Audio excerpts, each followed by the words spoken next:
And we're back at 7:08 a.m. here on KFYO Mornings. Dave King, Matt Martin on your radio, broadcasting from the Thacker Jewelry Studio. Custom engagement rings and more at thackerjewelry.com. And as promised, Curtis Parrish is in the studio live. Good morning, Curtis. Good morning, David. How are you this morning? We'll get those earphones working. That's all right. That's No, something no, we it's should have good. done before we. It's all but well. we've been talking old time. Curtis and I go all back. well and good. We go back a ways, even on a we worked together on another morning show. We did. And another time and another galaxy. And far away. And another station far away. No, and even back further than radio show, David. That's right. You and I go very, very far back. Back at KMAC TV. Exactly. When Curtis was the photog. Mm-hmm. But you've come a long way from being photog at the TV station to being a prominent attorney and now running for the Lubbock County Judge. That's right. Okay. Lubbock County Judge. And, A in lot fact, early voting is underway. And I voted already. Thank you very much. And voting will continue today from 8 to 8. So here in just a little less than an hour, you can stop by any United supermarkets in Lubbock.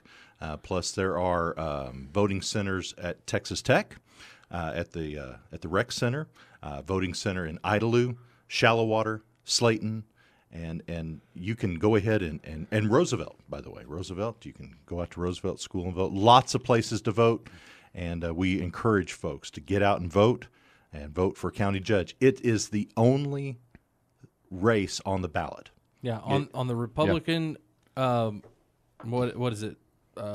The primary runoff. Yeah, runoff. It takes about that long Republican to vote. primary runoff. Yeah. It takes longer to get your information than it does to actually vote. Yeah, it takes longer to put in that 5-digit code Right. to actually get into than to vote, and Yeah. it does. And it's very quick, it's very simple, but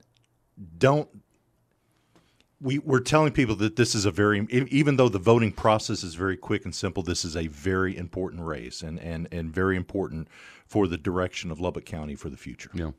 It was something just dawned on me, talking about how far back we go. Mm-hmm. Our paths have crossed many, many times. Indeed. You were the voice of the Red Raiders, stadium voice, and I was the voice of the Going Band. Yes.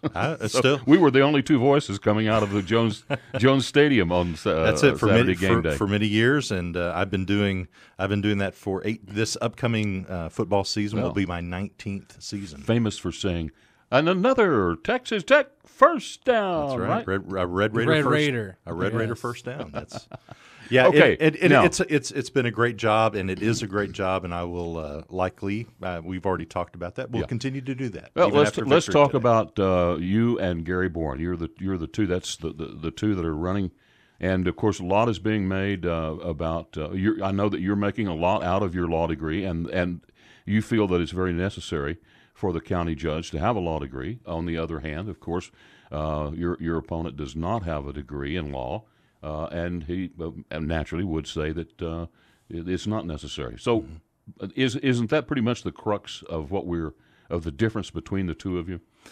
A few differences. Yeah, there are other differences, but the main difference is that this is a judicial position. Lubbock County Judge, you are the court of original jurisdiction for all probates and guardianships and mental health cases for Lubbock County. This is the primary job of a Lubbock County Judge.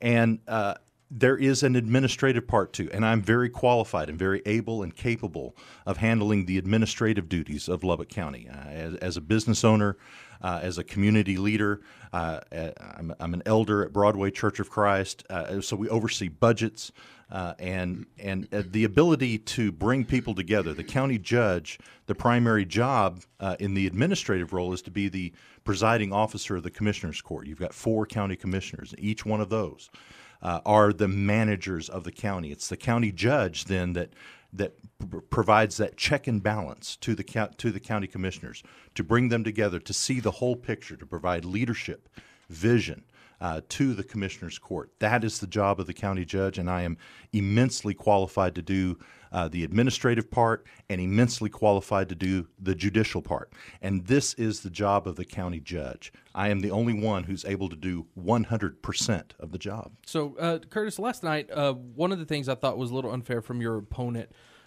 they said at when Now the- you're talking about last night. yesterday. Yesterday They ran a there was a debate yesterday, yes. or a forum, Right. over on Fox 34, another television and station. You can get that on YouTube if you missed it, if you want to go back and watch it.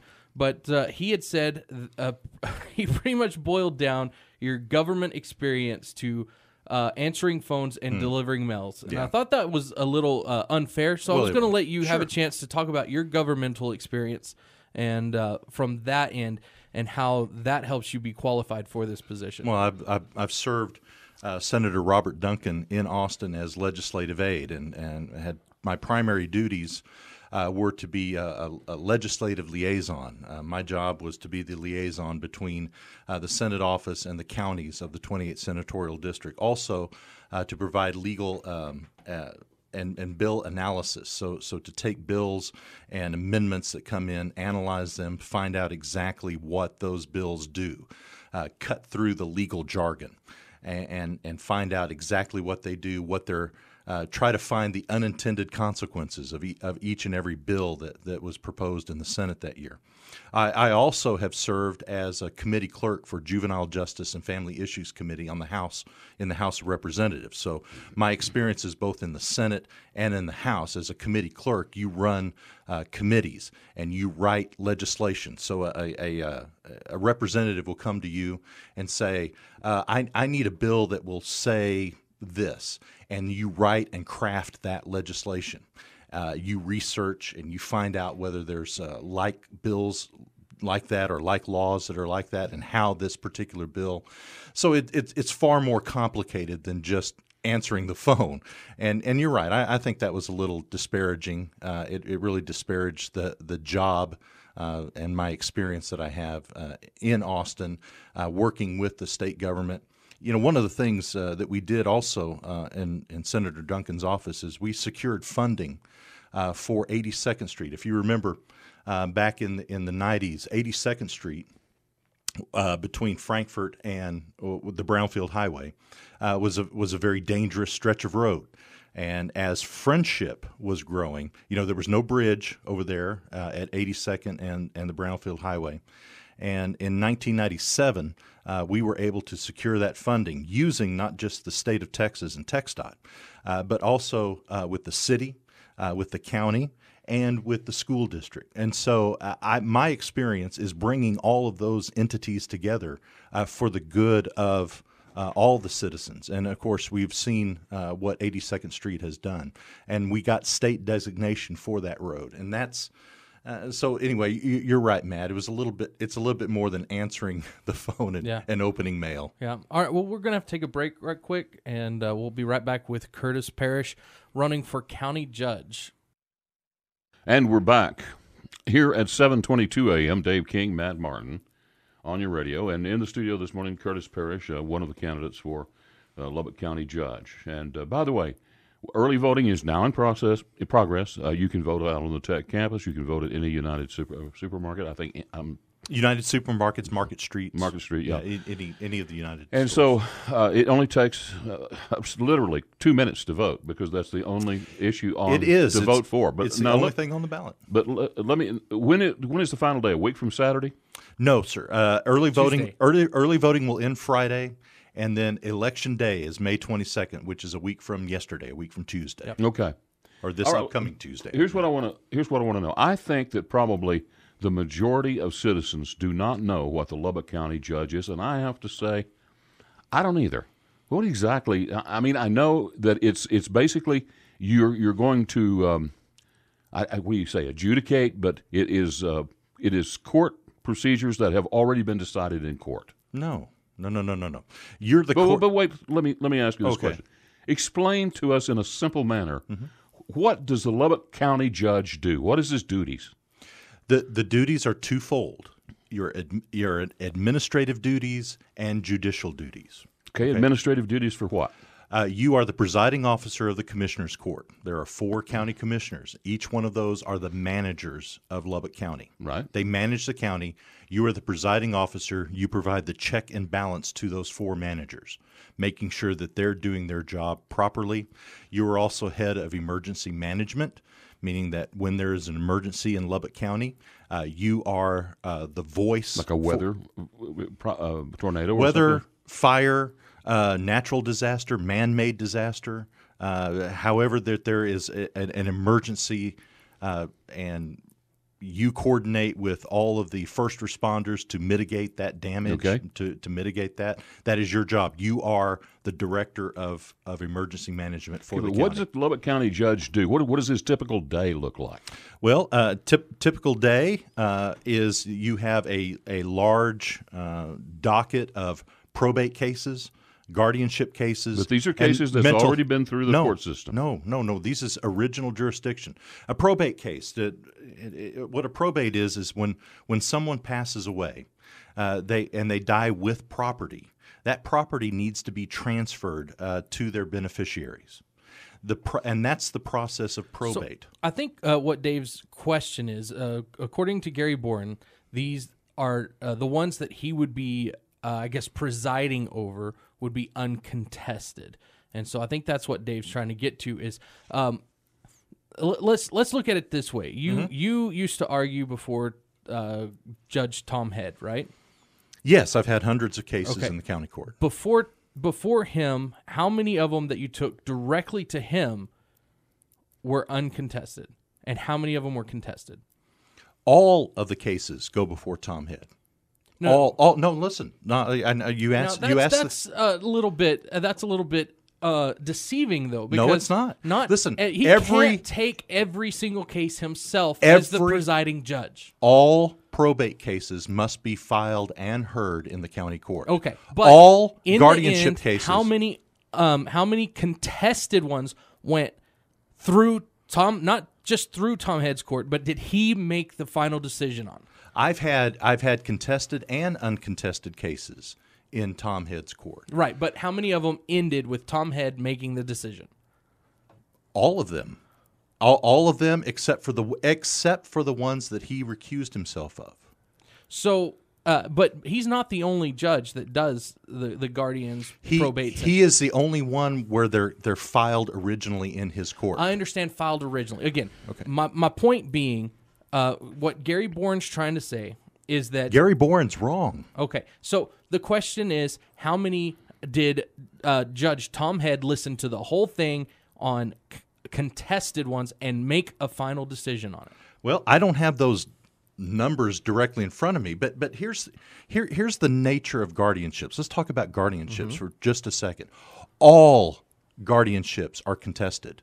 All of them. There is no such thing as an uncontested guardianship. Okay. So, by its very nature, all guardianships are contested. You have a guardian who has an attorney. You have a ward who also has an appointed attorney. And you have two sometimes conflicting interests. And those are happening in all guardianship cases. Okay. So, it's wrong to say, well, I'm just going to hear the uncontested cases. And actually, that's judicial negligence to say that, because the law specifically says in Estates Code 32.001, all probates must be filed and heard in the county court. In Estates Codes 1022.001, all guardianships must be filed and heard in the county court. In the current county court, how many judges are there? One. Okay, so how is it that Tom Head hear every single one except for except for the ones he was recused of? He recused himself of. He heard every one, made a decision on every one of them. Yes. Okay. Yes, he's the court of original jurisdiction. The county court is the court of original jurisdiction for all probates, all guardianships, and all mental health cases. When you use the term original, that's what's bothering me. Because did these end up with somebody else? That's my question. Because the ones that were that Judge Head recused himself of, those went to another court, Okay. Specifically to county court at Law 3. Very quickly, one of our text messengers this morning says, "I haven't voted yet. Can Mr. Parrish state unequivocally that he is a conservative Republican? I like him, but I haven't heard him say it yet." I am a strong fiscal conservative. I believe in smaller, more open, more transparent government. I am a social conservative. I am vehemently opposed to abortion, vehemently opposed, and I am vehemently opposed to hidden government. and hidden government fees. Curtis, What? 10 seconds here. So sorry that we could talk more and more and more, but. And we're back. KFYO Mornings, Dave King, Matt Martin here on your radio. 7:36 a.m. It is 63 degrees, and we're back we brought Curtis back. Hi. We had intended to do 30 minutes. I think we're going to do at least 3 or maybe 4 segments because this is just it's just too hot of contention. We've got too many text messages this morning, and we want to hurry because there's a lot of other things we want to talk about. But from the 535 prefix, Judge Head did not hear my grandmother's probate. I did it in County Court number 3. There was no recusal by Head. Curtis is wrong. Well, he did. That's how it got to County Court 3, is it was transferred from the court that it was originally filed in, which is the county court, and then it was transferred to County Court at Law number 3. Well, and from the 577 prefix, to say that they are all ruled on by county judge is not accurate. I didn't say they were all ruled on because the judge does recuse himself of cases that he doesn't feel qualified to hear. I, on the other hand, am qualified to hear all probates, all guardianships, and all mental health cases. Okay. I'm to some extent, I'm going to get off of that. Last night you mentioned money that was set up for Woodrow Road. I think it was about $2.5 million. 2.6. That was voted on by the MPO, the Municipal Planning Organization, yesterday morning. Where is the potential money coming from, and who is going to pay for it? That comes from the MPO.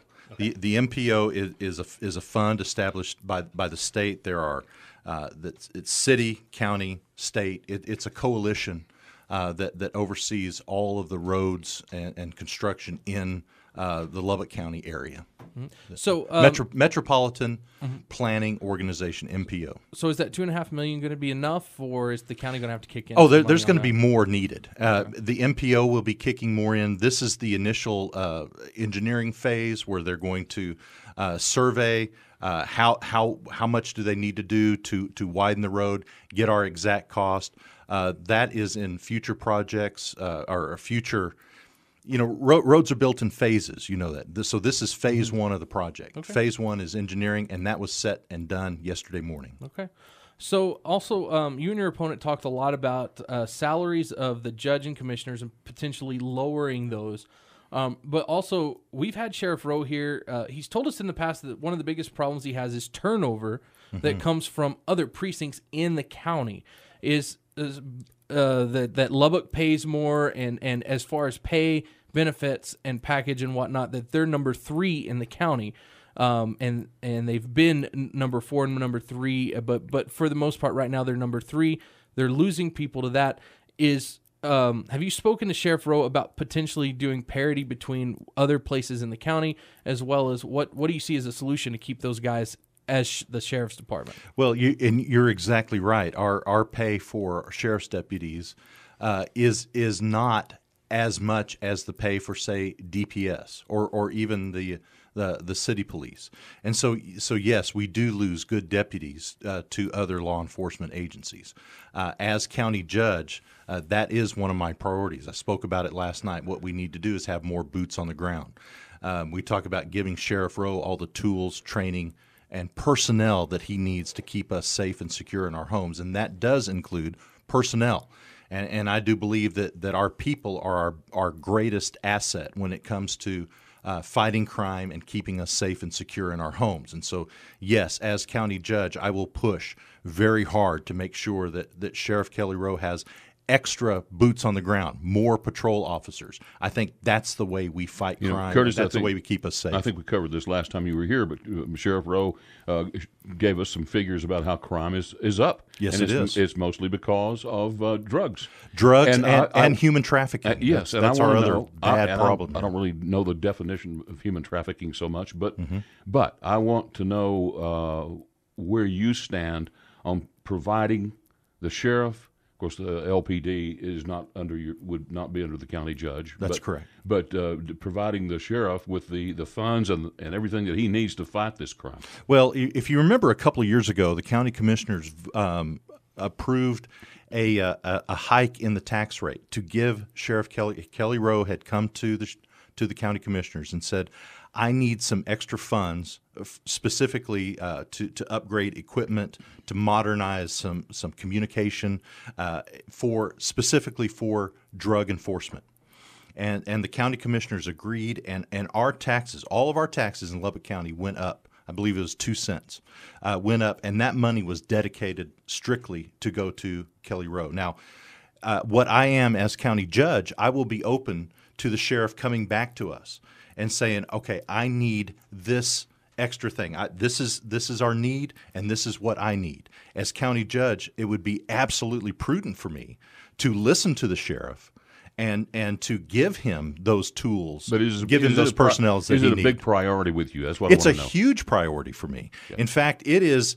When you talk about the core values of Lubbock County, what we do, public safety is number one. Roads and maintenance and our judicial system, those are the three prongs of Lubbock County.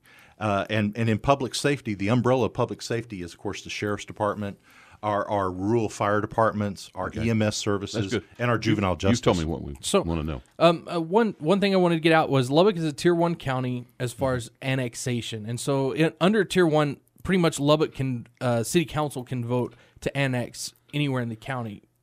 Essentially, through processes within their ETJ. That's correct. Right. So under the circumstance that people right now are potentially looking to sign petitions to get that changed to a Tier 2, which would force votes in that situation, is that something you would be for? Or Absolutely for that. I mean, I know you live in the county. I do. I am directly affected by this because we do live in the county, and so.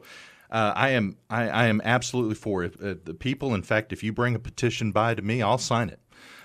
This petition, we need 10% of the registered voters in Lubbock County to force this.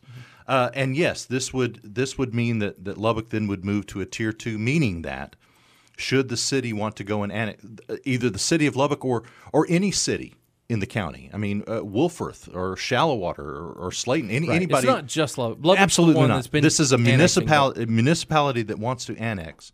Then they would have to get the approval of the residents of that district in order for them to annex. Let's take a quick break, and we'll come right back, okay?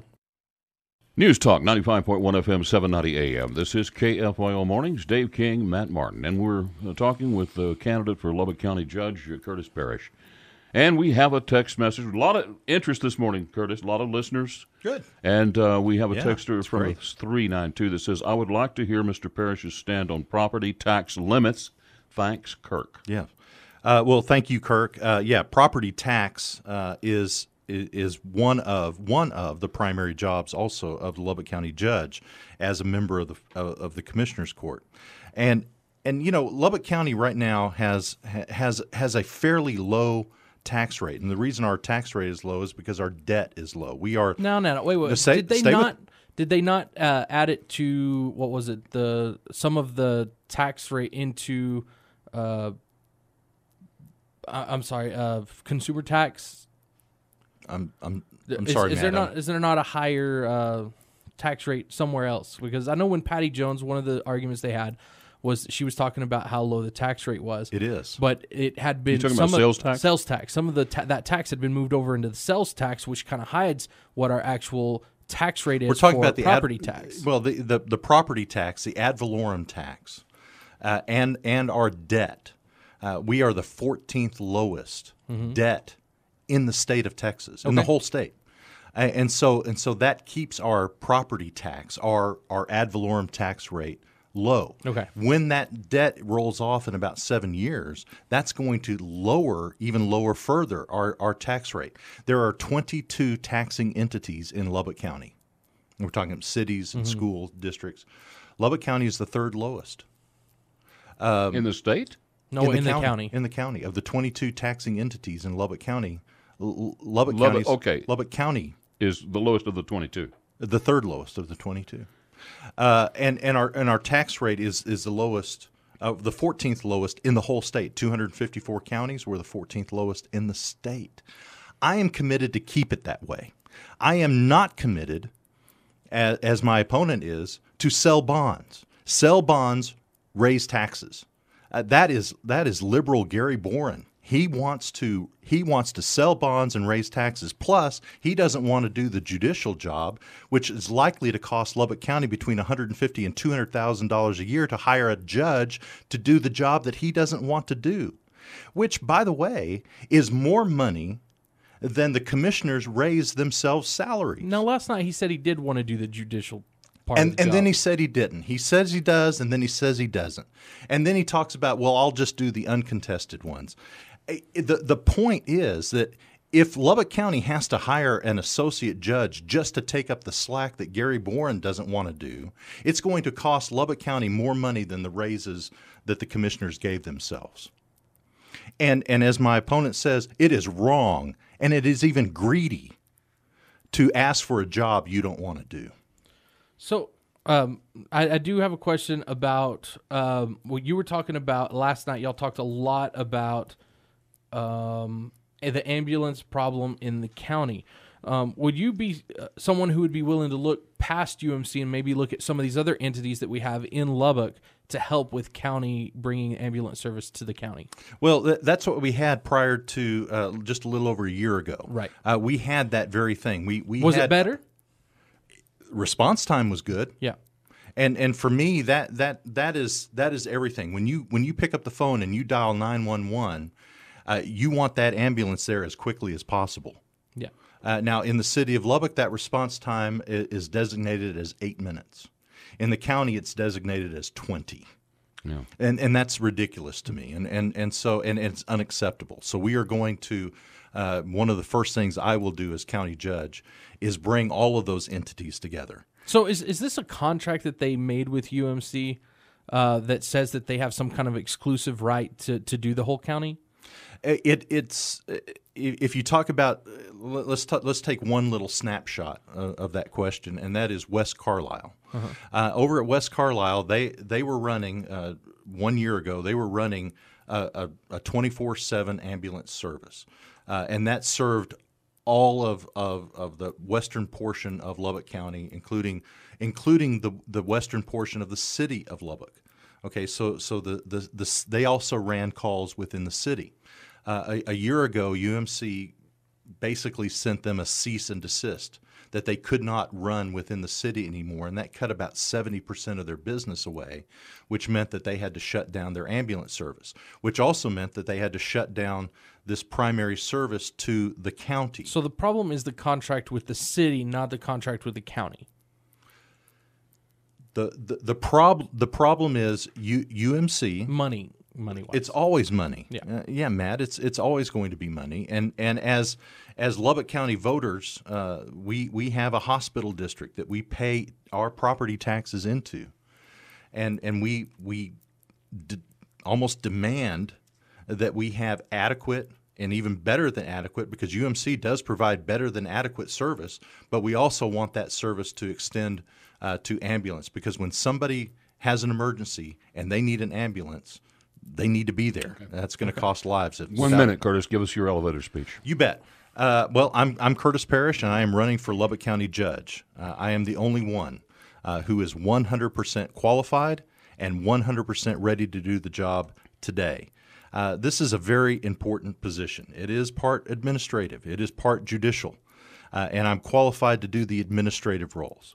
I have legislative experience, working in Austin with Senator Duncan, working on the House side as committee clerk for juvenile justice and family issues. I understand the issues of the county.